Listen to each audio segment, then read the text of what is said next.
புரட்சி தலைவர் எம்ஜிஆர், புரட்சி தலைவி அம்மா, புரட்சி தலைவர் கேப்டன் விஜயகாந்த் அவங்களோட ஆசீர்வாதத்துல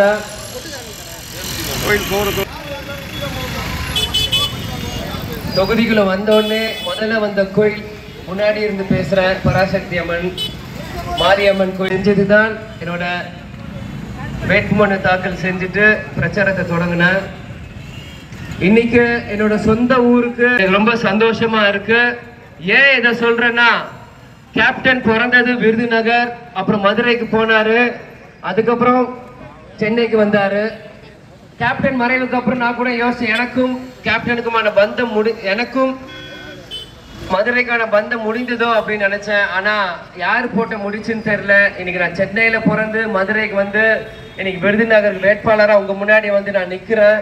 இது எனக்கு ரொம்ப சந்தோஷமா இருக்கு. விருதுநகர் தொகுதியை பார்த்தீங்கன்னா இங்க நிறைய பிரச்சனைகள் இருக்கு. சாலை வசதி, அப்புறம் வந்து தண்ணீர் வசதிங்க, வெளியூர்ல இருந்து வர பேருந்து கொஞ்சம் ஊருக்குள்ள வர மாட்டேங்குது, எல்லாமே ஹைவேஸ்ல நின்றுட்டு போயிடுறதுனால மக்களுக்கு சிரமமா இருக்கு. இந்த மாதிரி பல பிரச்சனைகள் விருதுநகர் தொகுதியில இருக்கு. உங்களுக்காக நான் பேச தயாரா இருக்கேன். ஏன் இதை சொல்றேன்னா, மற்ற வேட்பாளர் மாதிரி யாரும் என்ன நினைச்சிடாதீங்க. துளசி கூட வாசம் மாறும், ஆனா தவசி புள்ள வார்த்தை மாறதா சரித்திரமே இருக்காதும், இருக்கவும் கூடாது. உங்களுக்காக மட்டும்தான். இனி நீங்க உங்களை நம்பி எங்க அப்பா அம்மா உங்களை என்னை அனுப்பிச்சிட்டாங்க. இனி நீங்க தான் என்னை பார்த்துக்கணும். பார்த்துப்பீங்களா? நீங்க தான் இனி என்னை பார்த்துக்கணும். வாக்குகளை கொடுக்கணும் அப்படின்னு தாழ்மையா கேட்டுக்கிறேன். ஏப்ரல் 19 முரசு சின்னம் 4ஆம் நம்பரா இருக்கலாம். ஆனா ஜூன் 4 முரசு சின்னம் முதல் நம்பரா விருதுநகர் தொகுதியில் இருக்கணும். அது தாய்மார்களை நீங்கள் வழிகாட்டியா இருந்து உங்களோட வேட்பாளராக என்ன நீங்க ஊர் ஃபுல்லா பிரச்சாரம் செஞ்சு எனக்கு ஒரு உதவியா இருந்து நிச்சயம் என்னை ஜெயிக்க வைக்கணும் நான் எங்க தாழ்மையோட கேட்டுக்கிறேன். இன்னும் நிறைய இடத்துக்கு போகணும். அதனால் ஏப்ரல் 19 4வது பட்டன் முரசு சின்னம். ஏப்ரல் 19 4வது பட்டன் முரசு சின்னம். இன்னைக்கு இருக்கிற எம்பி 10 வருஷம் நீங்க அவர் கொடுத்துருங்க. 2 முறை நீங்க அவருக்கு வாக்களிச்சிருக்கீங்க. அவர் என்ன செஞ்சாருன்னு மக்கள் மத்தியில கேட்டா பதில் இல்லை. அதனால் ஒரு இளைஞன் உங்களை நம்பி நான் இறங்கியிருக்கேன். விருதுநகர் மக்கள் என்னை ஏமாற்ற மாட்டீங்கன்னு நினைக்கிறேன். நிச்சயம் எனக்கு நீங்க கூட இருந்து பக்கபலமா இருந்து முரசுக்கு வாக்களித்து, விருதுநகர்னாலே அரசியல் மிக கூர்ந்து கவனிக்கிற தொகுதி எப்பயுமே. நிச்சயம் இந்த தேர்தலுமே அனைத்து ஊடகங்களோட கவனமும் விருதுநகர் மேலதான் இருக்கு. மக்களாக நீங்கள் முரசுக்கு வாக்களித்து மிகப்பெரிய ஒரு அரசியல் மாற்றம் இன்னைக்கு அஇஅதிமுக, தேமுதிக, எஸ்டிபிஐ, புதிய தமிழகம் இந்த கூட்டணிக்கு கொடுக்கணும் அப்படின்னு தாழ்மையோட கேட்டு, அனைவருக்கும் வணக்கம். எல்லாரும் நல்லா இருக்கீங்களா? உங்க பட்டாசு தொழிற்சாலை, ஏன்னா இங்க இருக்க முக்காவாசி வாக்காளர் எல்லாருமே பட்டாசு தொழிலை நம்பிதான் இருக்கிறவங்க. இங்க வந்து பேரியம் நைட்ரேட் இல்லாதனால பட்டாசு தொழில் வந்து கொஞ்ச காலமாக பின்தங்கி இருக்கு. அதே மாதிரி சைனா பொருட்கள்லாம் உள்ள வர்றதுனால நம்ம லைட்டர்ஸ் இதெல்லாம் வர்றதுனால தீப்பெட்டிலாம் முன்ன மாதிரி இருக்கிறது இல்ல. எல்லாமே முடியும், இதெல்லாம் சரி செய்ய முடியும். ஏன்னா முன்ன மாதிரி இப்ப பிளாஸ்டிக் யூஸ் பண்ணக்கூடாதுன்னு சொன்னா அதுக்கு ரெஸ்ட்ரிக்ட் பண்றாங்களே, அதே மாதிரி லைட்டர் யூஸ் பண்ணக்கூடாதுன்னு சொன்னா மீண்டும் மேட்ச் பாக்ஸ் தீக்குச்சிலாம் திரும்பி எல்லாருமே யூஸ் பண்ண ஆரம்பிப்பாங்க. இந்த மாதிரி கரெக்டா பேசி கரெக்டான வேட்பாளர் நீங்க தேர்வு செஞ்சு கரெக்டான முறையில நம்ம பிரச்சாரம் செஞ்சா நிச்சயம் நமக்கான கோரிக்கையை நம்மளால மீட்டு எடுக்க முடியும். அதனால் நீங்க அனைவருமே சிந்தாமல் செதறாமல் உங்கள் வாக்குகளை ஏப்ரல் 19 முரசு சின்னத்துல கொடுக்கணும் நான் தாழ்மையோட கேட்டுக்கிறேன். 4ஆம் நம்பர் பட்டன் முரசு சின்னம், 4வது நம்பர் பட்டன் முரசு சின்னம். என்ன ஏதோ வேற ஏதோ வாக்காளர் மாதிரி சும்மா பேசிட்டு போயிடும் நினைக்காதீங்க. துளசி கூட வாசம் மாறும், ஆனா தவசி புள்ள வார்த்தை மாற மாட்டேன். சொன்னதுதான். நிச்சயம் உங்களுக்காக உழைக்க தயாரா இருக்கிறோம். மீண்டும் சொல்றேன், ஏப்ரல் 19 4வது பட்டன் முரசு சின்னம். ஏப்ரல் 19 முரசு சின்னத்துல ஒரு குத்து. அடுத்த 5 வருஷம் உங்க வாழ்க்கை எல்லாமே கெத்தாக நாங்க பாத்துக்கிறோம். இன்னும் பல்வேறு இடத்துக்கு போக வேண்டியது இருக்கு. அதனால பேச்ச சுருக்கமா முடிச்சிருக்கேன். வெயில் அடிக்கிறது, நீங்களும் டயர்டா இருக்கீங்க. எல்லாம் நல்லா தண்ணி சாப்பிட்டு வீட்டுல ரெஸ்ட் எடுங்க. மீண்டும் வந்து உங்களை சந்திக்கிறேன். பட்டாசு தொழிற்சாலை புஷ்வானம் பண்ற மெட்டீரியல்லாம் இங்க பாக்குறேன் நானு. ஆனால் எங்கள் சிவகாசியில் பட்டாசு தொழிற்சாலை நம்பி தான் பல குடும்பங்கள் இருக்கு. இன்னைக்கு இந்த பேரியம் நைட்ரேட் வராத முடியாதனால நம்ம பட்டாசு தொழிற்சாலை கொஞ்சம் பின்தங்கி இருக்கு. நிச்சயம் உங்கள் குரலாக என் குரல் பாராளுமன்றத்தில் நிச்சயம் ஒலிக்கும். ஏன் இதை சொல்றேன்னா, துளசி கூட வாசம் மாறும், ஆனா தவசி புள்ள வார்த்தை மாற மாட்டேன். மக்களுக்காக சொன்னதுதான் கண்டிப்பாக செய்வோம். இன்னைக்கு 2026 தான் எங்களுடைய இலக்கு. அதுதான் இந்த கூட்டணி அமைச்சிருக்கோம். ஆனா 2024 இந்த தேர்தல் ஒரு துவக்கம். இதுல இருந்து மக்களாக நீங்கள் அஇஅதிமுக தேமுதிக கூட்டணிக்கு இந்த தேர்தலில் முரசத்தில் வாக்குகளை கொடுக்கணும் நான் தாழ்மையோட கேட்டிருக்கேன். ஏன்னா அண்ணன் நிறைய இந்த தொகுதி மக்களுக்கு செஞ்சிருக்காங்க. மீண்டும் அண்ணன் அதே மாதிரி பழைய அமைச்சர் வந்து மக்களுக்கு நல்லது செய்யணும்.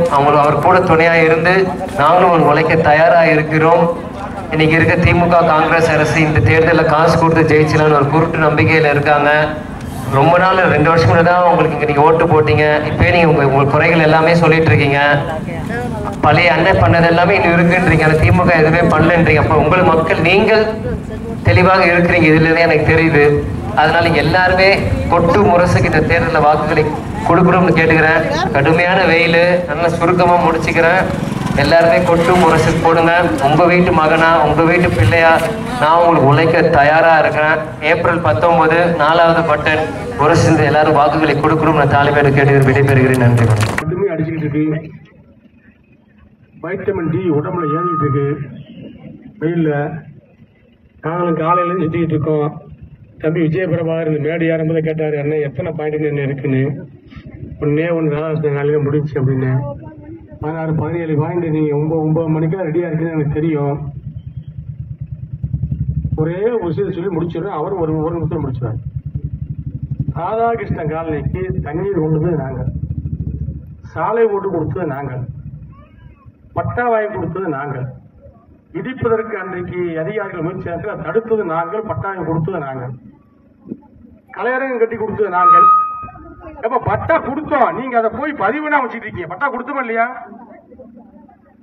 நீங்க பதிவு பண்ண சொல்ல நீங்க பதிவு பண்ண வச்சிருக்காரு. நேரத்தை விசாரிச்சேன், அது சரி பண்ணி ஒன்றும் பிரச்சனை கிடையாது. பட்டா இன்னும் கொஞ்சம் பேரு தான் கொடுக்காம இருக்கு. அண்ணா காலனிக்கெல்லாம் கொடுத்தோம். அண்ணா காலனி கொடுத்து அவங்க அப்படியே கொண்டு போய் ஆர்டிஓ கொண்டு போய் ரெக்கார்டு பண்ணி பதிஞ்சிடணும். என்னமா சுடுகாட்டுக்கு வழியா இருக்கிறியா? வாழ்றதுக்கு வழியே கிளப்பா. என்னப்பா நீ எப்படியாலும் செத்தவங்களை தூக்கிட்டு போக போறாங்க. விடுதலை வாழ்றதுக்கு ஏதாவது வழி இருக்கா சொல்லு, நான் சொல்லிடலாம்.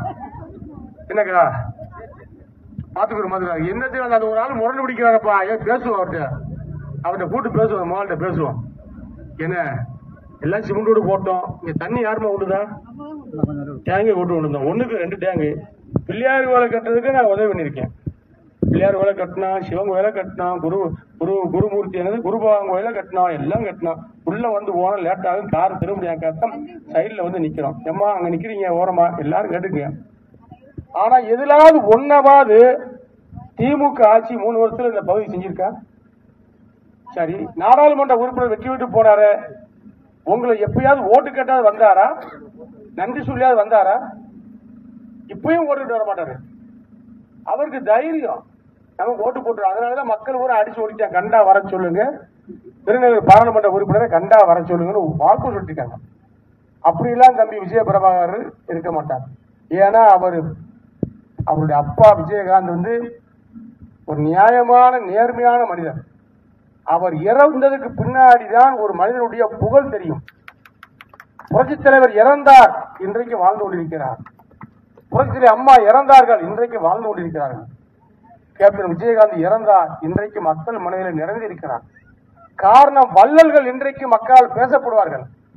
கொடுக்கின்ற குணம் படைத்தவர்கள். என் பையிலிருந்து பணம் எடுத்து ஏழையில் கொடுத்தா அது கொடைத்தன்மை.